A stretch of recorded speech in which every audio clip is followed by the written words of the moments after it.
Ассалаумағалейкум, қадірлі достар. Маған оппозициялық Алға Қазақстан саяси партиясын құрушы ретінде жан-жақтан азаматтар хабарласып жатады. Әртүрлі сұрақтар қояды.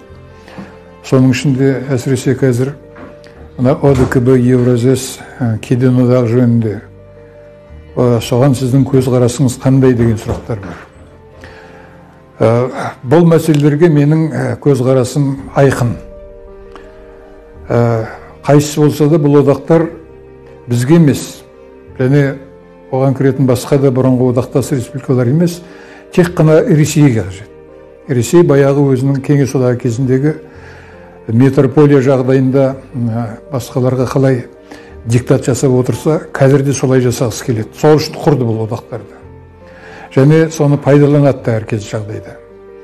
Соның ең өрескел, ең белгілі мысалы өткен қаңтар қырғыны. Сол кезде өздеріңіз білесіздер, біздің халқымыз көшеге, алаңдарға шығып, мына диктаторлық өзіміздің биліктің кетуін талап етті.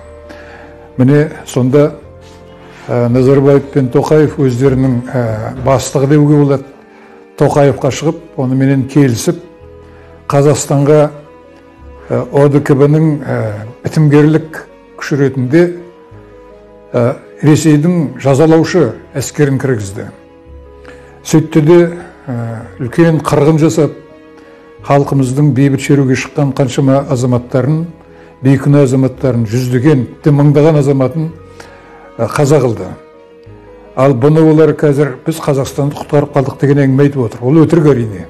Олардың құтқарып қалғаны, сол халық қырғынын жасап құтқарып қалғаны, халықтың қаһарынан құтқарғандары, ол мына диктаторлық өзіміздің билікпенен қазір отырған Тоқаев.